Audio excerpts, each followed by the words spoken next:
Hello! I've not made a plan for this video, so I'm just going to go with the flow and see where it takes me. The first obsession I'm aware of having was Doctor Who. And I was a pretty big fan, let's just put it that way. I mean, box sets, action figures, everything. I was pretty dedicated. And even though I don't really like Doctor Who that much anymore, around my room there are still key points that kind of point towards my Doctor Who obsession, such as this Dalek here, and Doctor Who poster there, and Doctor Who poster here, and Doctor Who poster over here from my friend Rianne. Thanks, Rianne. And even though now I'm not that big a Doctor Who fan, they're still here. And if I got a tattoo, if I say got a Doctor Who quote tattooed on my arm 2 years ago when I was into Doctor Who, now I'd be looking at it going, why the hell do I have a Doctor Who quote on my arm? That is so weird. I don't even like Doctor Who that much anymore. And everyone would think I was a right weirdo, which I am, but people would just make that judgment on purely looking at me, when really I want them to make that judgment on getting to know me first, and then thinking I'm weird because of what I choose to do, not what people think I choose to do. And then my Doctor Who phased out, and I kind of moved more into the Twilight zone. And I know what you're thinking, oh my god, she liked Twilight, that is so stereotypical teenage crush, teenage obsessionness. I can't help it, I do genuinely like Twilight, and in my room there are bits of Twilight too, like this Edward Cullen poster and my Twilight books all down next to my Hunger Game books. See? I do love the Hunger Games as well. And that Twilight obsession really helped me escape life, because it was books and I could just get absorbed in the books.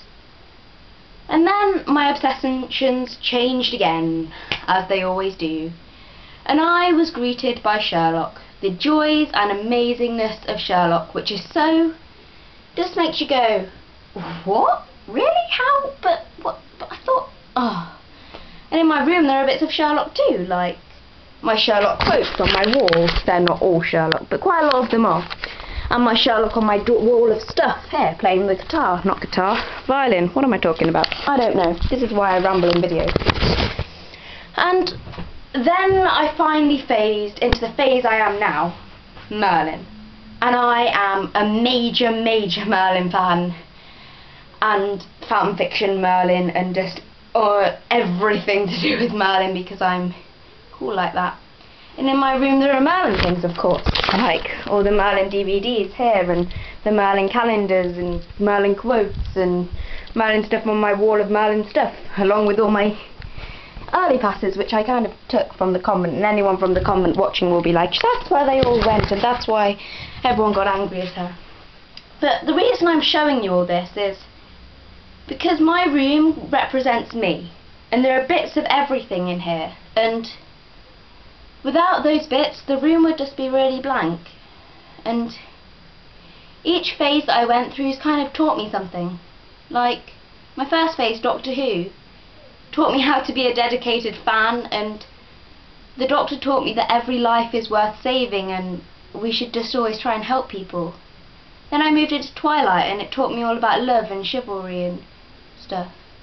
And Sherlock just taught me there is always a solution. You must always look at things and go, what? And just kind of look at them in a different way and think about it. And then we move on to Merlin. Oh, my beloved. And then they taught me all about chivalry and friendship and honour, and how you should just go with your heart. And what I'm trying to say is, all these things taught me different things. And if I hadn't liked each and every one of them, then I wouldn't be the person that sat here today. I might not even have the confidence to be making this video, but I am. And I think we should all just like what we want to like, because if we take the mick out of somebody else liking something, if I saw a Justin Bieber fan and went, you can't like Justin Bieber, that is outrageous, you can't do that, then I'd be changing someone and taking away something that means something to them and shaped their lives. So we shouldn't do that, and everyone should be able to live the way they want to. I'm sorry I'm preaching to you here, and it's not as funny as my last video, but you signed up for this, I suppose.